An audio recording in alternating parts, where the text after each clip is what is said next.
Bonsoir tout le monde, Bouba Fane. Donc je demande à tout le monde de vraiment partager cette vidéo. On va parler de l'actualité d'aujourd'hui. Les 46 soldats ivoiriens, le Conseil national de la sécurité de Côte d'Ivoire a parlé. Donc, Manini Bella Djelife, aka vidéo, aka partager, aka kulungulung ata fam tan nani Bella Djelife. Amina kuma bi Conseil national de sécurité de Côte d'Ivoire. Ou kumana code menebe point jugoro. N'a qu'un mɔgɔ lasira donc mina n da don kuma la yana n ka video in daminɛ n ka foliba o bɛ n yɛrɛ teri mon ami Mohamed Balde n ka batotigi n ka foliba b'a ye fi Tunkara Garantier n ka foli b'i ye le président docteur Aneya Kamara n ka foli b'i ye Mali danbe en marche Mahamadu Dusu n'a ka jama n ka foli b'aw bɛɛ lajɛlen Tati Kari ni bɛɛ bɛ Amérique donc kana se parti Sadi Umar Mariko a n'a ka jama bɛɛ ma CDR Razbach a n'a ka jama bɛɛ kana se Kasim Kino Diallo Delfro Abbas Djire Sarafou Princesse de Nyoro Tanti Soa Iba Bokoum Kolongono Bamba Kama millionnaire la reine Rokia Touré Kama dɔgɔni la reine kana se Awa Touré ma kana se Sambou Sambiri Damblé marginal batoma nunu mɔgɔ bɛ Bouba Fane ka vidéo partager. La communauté malienne à Abidjan, en Côte d'Ivoire, partout en Côte d'Ivoire, la communauté malienne. Mes amis ivoiriens, surtout mes amis ivoiriens, continuez à partager mes vidéos. Zasso, mon ami, on est ensemble. Donc, bega vidéo est partagée. Aujourd'hui, on va parler de la décision prise par la Côte d'Ivoire. Donc, aujourd'hui, quand j'ai lu les décisions du Conseil de défense de la Côte d'Ivoire, j'ai encore compris que Alassane Dramane Ouattara est un président sage. Il sait ce qu'il veut dans la vie. Parce que venir au monde, c'est bien. Mais il faut savoir ce que tu veux dans la vie. Donc, notre président incompétent et illégitime, Assimi Goïta, il ne sait pas ce qu'il veut dans la vie. Et aujourd'hui, à travers ses actions, aujourd'hui, c'est la honte pour les Maliens qui habitent en Côte d'Ivoire. Les Maliens qui ont pris l'avion pour venir écouter Assimi Goïta, pour venir supplier Assimi Goïta. Et le ministre Diop et autres là, ils doivent se poser la question, pourquoi vous avez menti à ces Maliens que c'est une question juridique, alors que c'est loin d'être une question juridique. Les propos du Premier ministre est insultant pour la magistrature du Mali. Parce que la justice ne peut pas détenir un dossier et qu'on fait chantage avec ce dossier. Même un analphabète ne fait pas ça. Bilay. Donc aujourd'hui, la décision de la Côte d'Ivoire d'attendre le sommet de la CEDEAO, quand on regarde le conseil, on voit que Alassane a parlé de cette affaire avec tous les présidents de la sous-région, y compris les amis incompétents de Assimi Goïta. Comme on dit là, les Gawa qui gèrent de l'autre côté là, les militaires opportunistes qui ont pris le pouvoir. Alassane, il est intelligent, il a parlé avec tout le monde. Cette affaire de Assimi Goïta, Alassane Ouattara me rappelle Félix Houphouët-Boigny et Thomas Sankara. Tout le monde connaît la fin de cette histoire. Quelle a été la fin de Sankara? Assimi est loin d'être Thomas Sankara parce que Thomas Sankara ne connaissait pas l'argent. Thomas Sankara était un bosseur. Par contre, Assimi et les champs colonels climatisés, ça c'est le goût de l'argent. C'est l'argent seulement. Ils ont complètement changé leur vie. C'est le peuple qui souffre aujourd'hui. Et c'est l'argent. Et c'est des kidnappeurs. Et c'est des bandits. Des grands bandits, des bandits de grands chemins. Les bandits de grands chemins là, de Assimi, ils sont comme ça. Partagez cette vidéo partout. Partagez cette vidéo. J'aimerais bien que vous partagez cette vidéo. C'est très important. C'est très important. Manini mogobeli na vidéo partagée. Amena kuma minga. Alassane Dramane Ouattara ko aka Conseil national de sécurité kono. Nya kalandron srana. Parce que nya donga fo ko Alassane be ko don. A vidéo partagée malon ga la main. Surtout malin munu be Côte d'Ivoire. Ni Mali de kin sora su minali no Côte d'Ivoire bi. Sang ba soro malien munu be Bamako ou ye yoro be tien Ivoirien yɛrɛ tɔgɔ tɛ se ka fɔ Bamako ni air la Mais on met Alassane faux. Car peuple ivoirien faut voir sagesse là. Ne pas donner la mer de Côte d'Ivoire trop. Malgré n'a pas eu minelendo. Aïe Maléon Bounya, aïe Maléon Kaudoye, Côte d'Ivoire yé. Vraiment, ani tchao viré. Alsa, on a nyon tega minanga kelenge nyon fait. Alsa, on a nyon minanga kelenge. Parce que ala de on garsege. Ni sora si bandi nununa. Nunu e kidnapper ou de wani action. Aïe justice est là maloya. Parce que c'est un dossier tout dossier judiciaire là. Et regarde jamana demunu sigli no Côte d'Ivoire ni milliard bu bolo. So bu bolo étage bu bolo. Oluka avion ta. Kana au voir.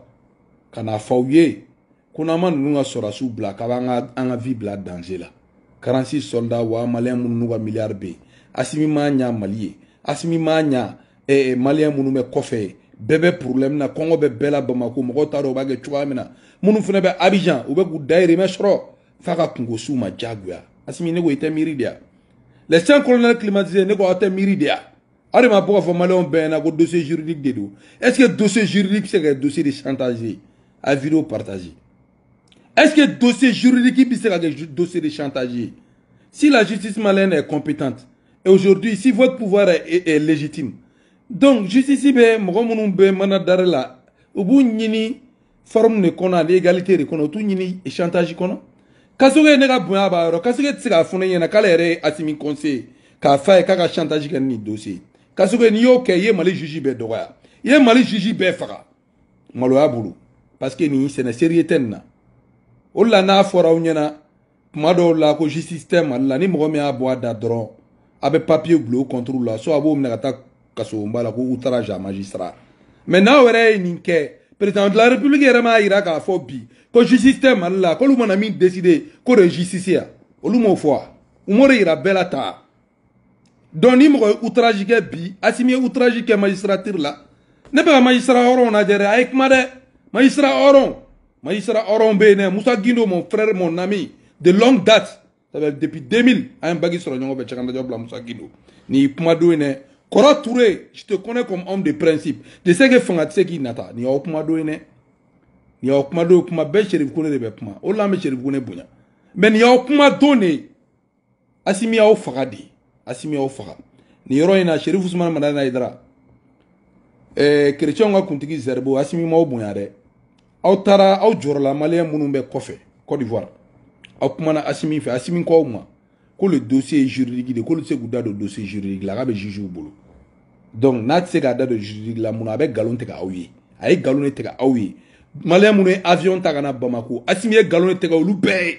Bega vidéo et partager bega la main. A vidéo kolongolong a sa che oro la. Aïdra. Ami bouya bila ami bouya bani. Ne bi don chien tigide. Assimie nga fangate na sega foi girie la ema michro. Ne dale ni douila. Alaka bani. Ya bani. Ami bouya le président du Haut Conseil islamique. Ami bouya.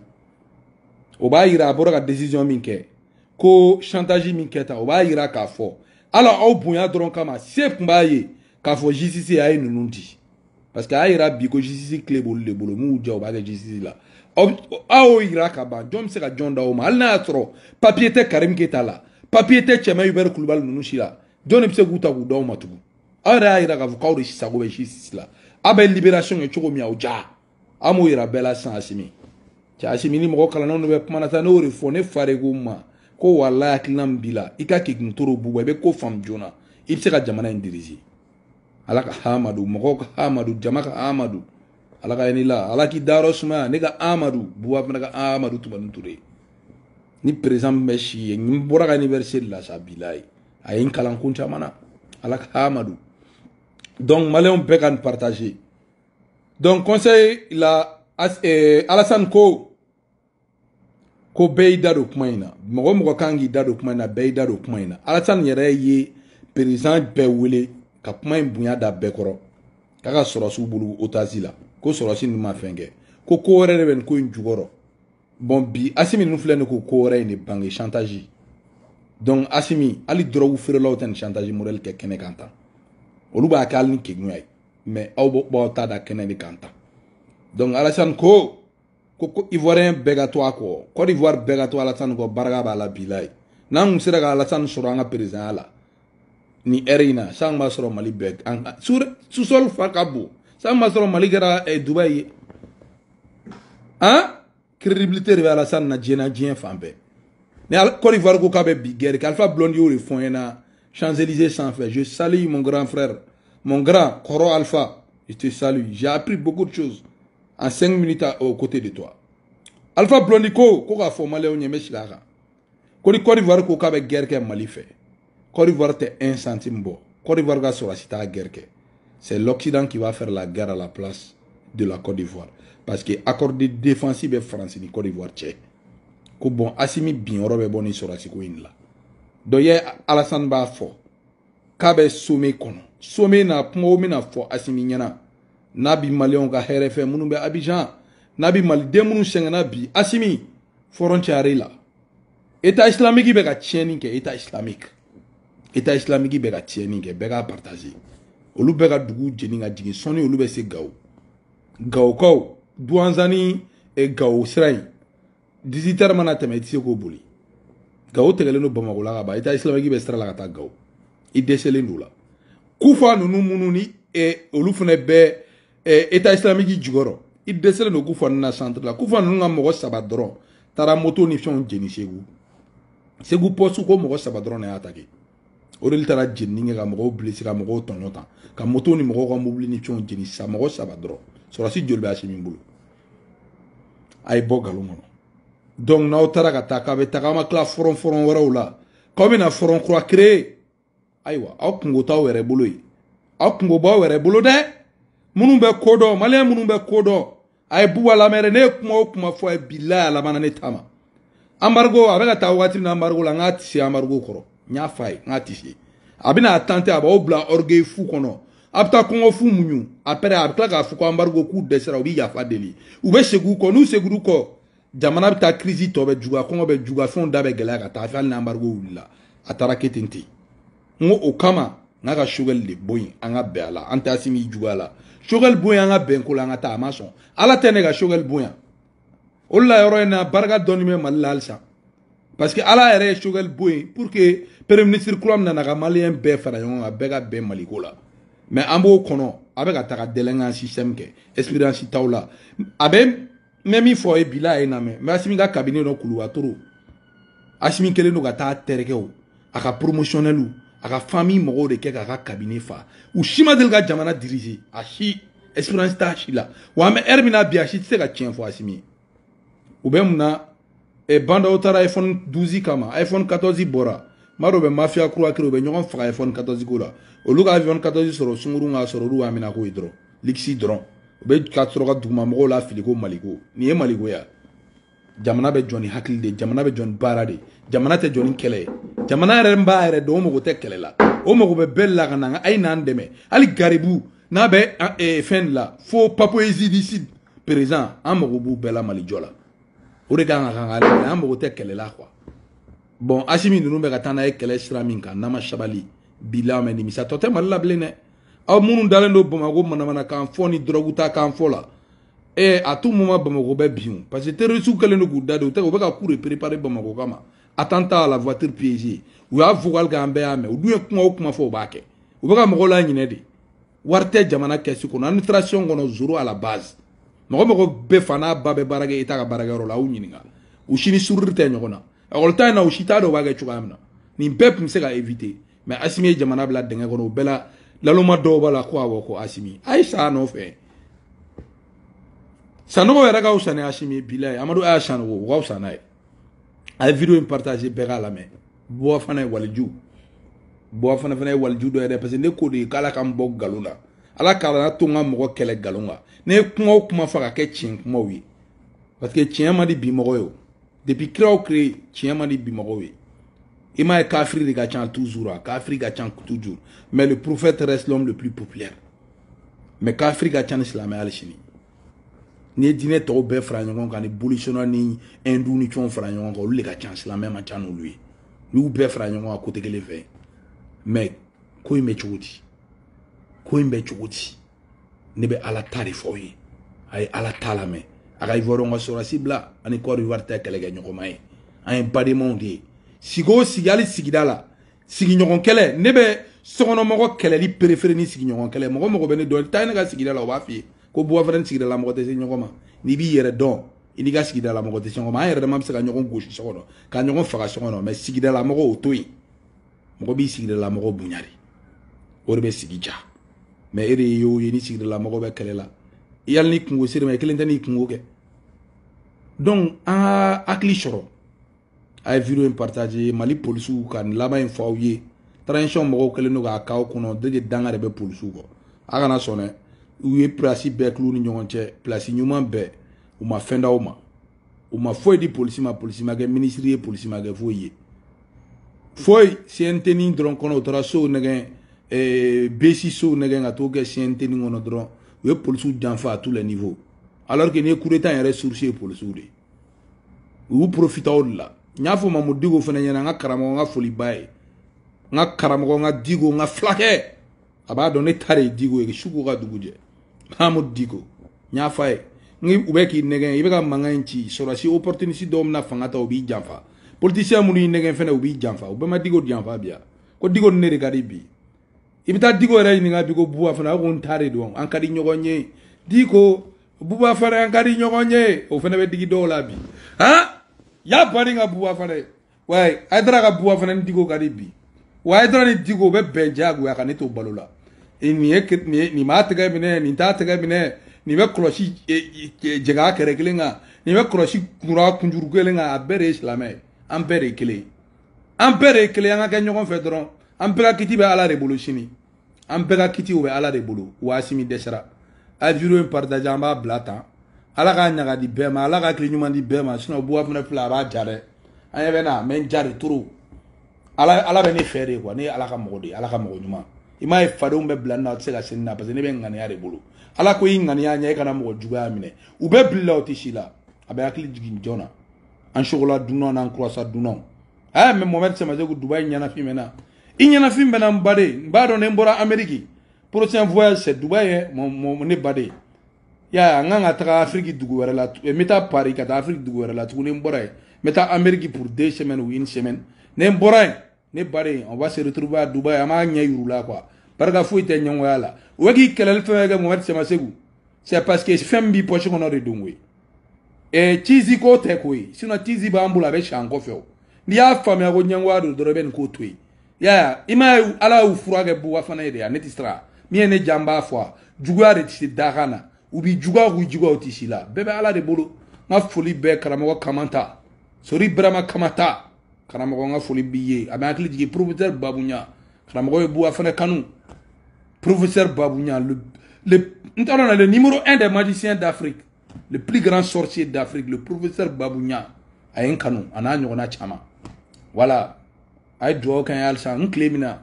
Au beda beno, quand on donne qui clémina maligola. Voilà. Ni ala est mogomi dame, de choro, comme on sa dem senala. Mogomo nous met un canon de souna, car foi et comme si n'ignorons fait. Voilà. Vive la France. Ah, on rebe dougoufla. C'est que tu m'as vive la France, c'est que tu dis. Vive la France.